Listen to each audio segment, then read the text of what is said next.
Hi friends, welcome back to my channel. It's me Aleena. അപ്പം ഇന്ന് നമ്മുടെ ഒരു സബ്സ്ക്രൈബർ അയച്ചു തന്നൊരു സ്റ്റോറി ആയിട്ടാണ് വന്നിരിക്കുന്നത്. തുടങ്ങാം. നമസ്കാരം, ഞാൻ നവ്യ. 24 വയസ്സുള്ള അത്യാവശ്യം സുന്ദരിയായ ഒരു യുവതിയാണ്. എൻ്റെ ജീവിതത്തിൽ ഒരുപാട് പേരുമായി ഞാൻ കുൽസിതത്തിൽ ഏർപ്പെട്ടിട്ടുണ്ടെങ്കിലും എൻ്റെ വിവാഹശേഷം എൻ്റെ ഭർത്താവിന് മാത്രമായി എന്നെ പൂർണ്ണമായി സമർപ്പിക്കാനായിരുന്നു എൻ്റെ ആഗ്രഹം. 24-ാം വയസ്സിൽ എൻ്റെ ഓഫീസിലെ മാനേജിംഗ് ഡയറക്ടർ രോഹിത് സാറുമായി എൻ്റെ വിവാഹം നടന്നു. പ്രണയവിവാഹമായിരുന്നു.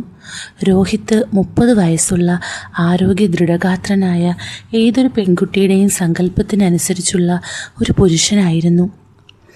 ഞങ്ങളുടേത് പ്രണയവിവാഹമായതിനാൽ എൻ്റെ വീട്ടുകാർക്ക് പൂർണ്ണ എതിർപ്പായിരുന്നു. ആകെക്കൂടെ നിന്നത് രോഹിത്തേട്ടൻ്റെ അച്ഛൻ മാത്രമായിരുന്നു.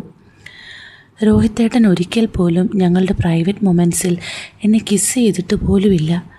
അതായിരുന്നു എന്നെ പുള്ളിയിലേക്ക് ആദ്യം ആകർഷിച്ച കാര്യം. പക്ഷേ ഈ കഥയുടെ അവസാനം നിങ്ങൾക്ക് ആ സത്യം മനസ്സിലാകും.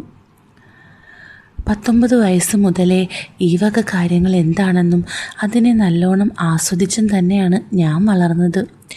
ഞങ്ങളുടെ കുടുംബക്ഷേത്രത്തിലെ പൂജാരി 30 വയസ്സുള്ള രാജേഷ് ഏട്ടനുമായും അച്ഛൻ്റെ കൂട്ടുകാരൻ 55 വയസ്സുള്ള അരവിന്ദൻ അങ്കിളുമായും എൻ്റെ ടാറ്റു ആർട്ടിസ്റ്റ് 25 വയസ്സുള്ള ജോണുമായും ഞാൻ പരിപാടിയിൽ ഏർപ്പെട്ടിരുന്നു. നല്ല വൃത്തിയായി ഞാൻ കിടന്നു കൊടുത്തിട്ടുമുണ്ട്. അവരൊക്കെ എന്നെ ഒരുപാട് ആസ്വദിച്ചിട്ടുണ്ട്. എങ്കിലും അവരുമായൊന്നും ഒരു മാനസിക അടുപ്പം എനിക്ക് തോന്നിയിട്ടില്ല. വിവാഹം കഴിഞ്ഞ് അന്ന് രോഹിത്തേട്ടനോടൊപ്പം ഞാൻ ആ വീട്ടിലേക്ക് കയറി ചെന്നു. റിട്ടയേർഡ് മിലിറ്ററി ഓഫീസറായിരുന്നു അച്ഛൻ രവീന്ദ്രൻ, 50 വയസ്സ്. എങ്കിലും പുള്ളിയെ കണ്ട അങ്ങനെ തോന്നുമായിരുന്നില്ല.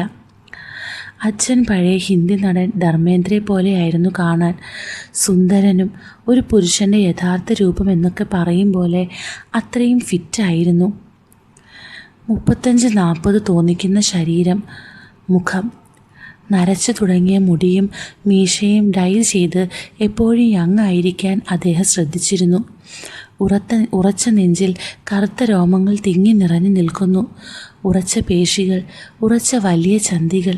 ആ ഇളം ചുവപ്പതരങ്ങളിൽ ഒരു പുഞ്ചിരി വിരിഞ്ഞാൽ 100 അഴകായിരുന്നു. എപ്പോഴും മുണ്ട് മാത്രമായിരുന്നു അച്ഛൻ വീട്ടിൽ ഉടുത്തിരുന്നത്. ഷർട്ട് ഇടാറില്ല.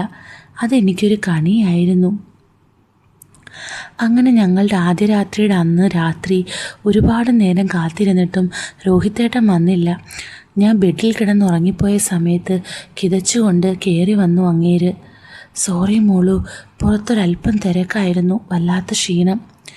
അദ്ദേഹം വയ്യ എന്ന് പറഞ്ഞ് അവിടെ കിടന്നു. ഒരാഴ്ചയോളം ഇങ്ങനെ ഓരോ മുടന്തൻ ന്യായങ്ങൾ പറഞ്ഞു. ഇത് തന്നെ തുടർന്നു. അന്നൊരു ഞായറാഴ്ചയായിരുന്നു. തങ്ങളുടെ ആദ്യ സംഗമം അത്രയും മനോഹരമാക്കാം എന്ന് നവ്യ പ്ലാൻ ചെയ്തിരുന്നു. അതിനുവേണ്ടി പുറത്തു പോവാൻ അവൾ റെഡിയായി നിന്നു. അന്ന് രവി അവളെ ശരിക്കും അട്ടിമുടി ഒന്ന് സ്കാൻ ചെയ്തു. ടൈറ്റ് ജീൻസ് ഇട്ട് നിന്ന് അവളുടെ പിന്നഴക് സാധാരണയിൽ കൂടുതൽ വലിപ്പമുള്ളവയായിരുന്നു. രവിയുടെ ആള് തല പൊക്കി. അയാൾ അവിടെ തലോടി. ടൈറ്റായി കിടന്ന ഷർട്ടിൽ ഷേപ്പ് കണ്ടാൽ ആരായാലും ഒന്ന് തൊടാൻ കൊതിച്ചു പോകും. പിടിച്ചുമ്മ വയ്ക്കാൻ കൊതിച്ചു പോകും. ഒതുങ്ങിയ വയറും നീട്ടി വളർത്തിയ നഖം നിറഞ്ഞ നെയിൽ പോളിഷിട്ട വിരലുകളും ഇളം ചുവന്ന ചുണ്ടിൽ ലിപ് ബാം മാത്രം തേച്ചിരുന്നു. ഒരു ചരക്ക് തന്നെയായിരുന്നു നവ്യ. അത് അയാളെ സന്തോഷവാനാക്കി. രാത്രി 8 മണിയോളം നവ്യ രോഹിത്തിന് വേണ്ടി കാത്തു നിന്നു. എന്നിട്ടും വരാത്തത് കണ്ടപ്പോൾ അങ്ങോട്ട് വിളിച്ചു. ഹലോ മോളു, ഏട്ടനിത് എവിടെ പോയി കിടക്കുക? എന്താ ഇങ്ങോട്ട് വരാത്തേ? ഇവിടെ ഒരു പണി ഏൽപ്പിച്ചിട്ടുണ്ട് നവ്യ, ഇന്ന് എനിക്ക് വരാൻ പറ്റില്ല. അതെന്ത് വർത്താനമായിട്ടാ? ഹലോ, കട്ട് ചെയ്തു മലരൻ. രവി ചോദിച്ചു. എന്താ മോളെ, എന്താ പ്രശ്നം? ഒന്നുമില്ല അച്ഛാ, ഏട്ടൻ ഇന്ന് വരുന്നില്ലെന്ന്. നവ്യ അവനോടുള്ള ദേഷ്യത്തിൽ വസ്ത്രം മാറാൻ പോയി. അവൾ ദേഷ്യം കൊണ്ട് ഷർട്ട് വലിച്ചു പൊട്ടിച്ച് ഊരിയെറിഞ്ഞു. പുറത്തുനിന്ന് രവി ഇത് കണ്ടു. അവളുടെ തുടുത്ത് വീർത്തു നിൽക്കുന്ന അതൊക്കെ കണ്ടപ്പോൾ അയാളുടെ വായിൽ വെള്ളം ഊറി. എന്നാൽ പെട്ടെന്ന് അബദ്ധം പറ്റിയെന്ന് മനസ്സിലാക്കിയ നവ്യ വാതിലടച്ചു. അവൾ പൊതുവെ ടൈറ്റ് വസ്ത്രങ്ങളാണ് ധരിക്കാറ്. ഒരു മോഡേൺ ഗ്ലേസിങ് ടൈപ്പ് മാക്സി ഇട്ടുകൊണ്ട് അവൾ ഇറങ്ങി വന്നു. രവി അവളെ തന്നെ നോക്കി നിന്നു. എന്തൊരഴകാണ് പെണ്ണിന്. നവ്യ അയാളെ ഭക്ഷണം കഴിക്കാൻ വിളിച്ചു. രണ്ടുപേരും ഭക്ഷണം കഴിച്ചു. അപ്പോഴും രവിയുടെ കണ്ണുകൾ നവ്യയിൽ മാത്രമായിരുന്നു. അവളുടെ ഉടലളവുകൾ നോക്കുന്നതിലായിരുന്നു അയാളുടെ ശ്രദ്ധ. രവിയുടെ ഭാര്യ രോഹിത്തിന് 10 വയസ്സുള്ളപ്പോൾ മരിച്ചുപോയതാണ്. അന്ന് മകനെ അയാൾ ഡൽഹിയിലേക്ക് കൊണ്ടുപോയി. പിന്നീട് നാട്ടിലേക്ക് അവൻ 25 തികഞ്ഞപ്പോഴാണ് തിരിച്ചു പോന്നത്. ഭക്ഷണം കഴിച്ച് പാത്രങ്ങൾ കൊണ്ടുവയ്ക്കാൻ നവ്യ അടുക്കളയിലേക്ക് നടന്നപ്പോൾ രവി അവളുടെ പിറകെ വെച്ച് പിടിച്ചു. അവളുടെ പിന്നഴക്ക് ആസ്വദിച്ച് അയാൾ അവൾക്ക് ഓപ്പോസിറ്റായി കൈകെട്ടി നിന്നു. നവ്യ പെട്ടെന്ന് തിരിഞ്ഞു നോക്കിയപ്പോൾ ഒന്ന് പേടിച്ചു. എന്താ അച്ഛാ, എന്തേലും വേണോ? ഒരു ജഗ് വെള്ളം വേണം മോളെ, രാത്രിയിലേക്കാ. നവ്യ ഒരു ഗ്ലാസ് ജഗ്ഗിൽ വെള്ളം നിറച്ചുകൊണ്ട് രവിയുടെ കയ്യിൽ കൊടുത്തു. അയാളുടെ ഉറച്ച നെഞ്ചിലേക്കും അവിടുത്തെ രോമങ്ങളിലേക്കും അവളുടെ കണ്ണുകൾ പോയി. അവളുടെ കൈകളിൽ നിന്ന് ജഗ് വാങ്ങുന്ന നേരം മനഃപൂർവ്വം രവി ഒന്ന് തലോടി. പെട്ടെന്ന് സ്വബോധത്തിൽ വന്ന നവ്യയുടെ കയ്യിൽ നിന്ന് ജഗ് താഴെ വീണ് പൊട്ടിച്ചിതറി. അവിടെ നിന്ന് പെട്ടെന്ന് വഴിക്ക് വീഴാൻ പോയ നവ്യയെ രവി ഇടുപ്പിലൂടെ ചുറ്റിപ്പിടിച്ചു. എങ്കിലും അവളുടെ കാലിൻ്റെ അടിഭാഗത്ത് കുപ്പിച്ചില്ല് കയറി. നവ്യ ഉറക്കെ കരഞ്ഞു. ആ അമ്മ! രവി അവളെ തൻ്റെ കൈകളിൽ കോരിയെടുത്തു. നവ്യ അയാളുടെ നെഞ്ചിൽ പതുങ്ങി. ഒരു പ്രത്യേക സുഗന്ധം അയാളുടെ ശരീരത്തിൽ നിന്നും അവൾക്ക് കിട്ടുന്നുണ്ടായിരുന്നു. റൂമിലെ തൻ്റെ മേശയ്ക്ക് മുകളിൽ രവി നവ്യയെ ഇരുത്തി.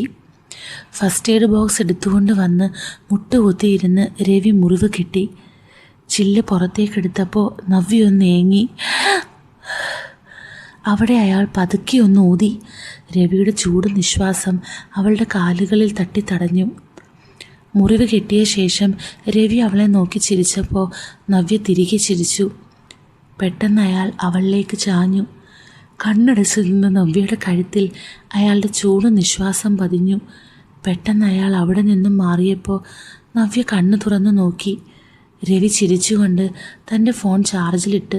നവ്യയ്ക്ക് ചമ്മലായിപ്പോയി. സ്വന്തം റൂമിലേക്ക് തിരികെ പോകാൻ തീരുമാനിച്ച നവ്യയെ രവി തടഞ്ഞു. ഈ മുറിവും വെച്ച് മോളിനി മുകളിലേക്ക് പോകണ്ട. ഒരാൾ അടുത്തുണ്ടാകുന്നത് എന്തുകൊണ്ടും നല്ലതാ. അല്ലച്ചാ, അത് സാരമില്ല. മോളിനി എവിടേക്കും പോവണ്ട. മോൾ ആ കട്ടിലിൽ കയറി കിടന്നേ. അച്ഛൻ താഴെ പാവിരിച്ച് കിടന്നോളാം. അച്ഛനും അതാണിഷ്ടം. നവ്യ ഒരുപാട് തവണ തടഞ്ഞു നോക്കിയെങ്കിലും രവി സമ്മതിച്ചു. അവിടെ തന്നെ കിടന്നു. ലൈറ്റെല്ലാം ഓഫ് ചെയ്ത് രണ്ടുപേരും ഉറങ്ങാൻ കിടന്നു. പെട്ടെന്ന് എന്തോ ശബ്ദം കേട്ട നവ്യ താഴേക്ക് നോക്കി. കാവിമുണ്ട് പുതച്ച് കിടന്ന് വിറയ്ക്കുവാണ് രവി. നവ്യയ്ക്ക് സങ്കടം തോന്നി. നവ്യ അയാളെ കട്ടിലിൽ കിടക്കാൻ നിർബന്ധിച്ചു. രവി എതിർത്തുവെങ്കിലും പിന്നീട് ബെഡിൽ കയറി കിടന്നു.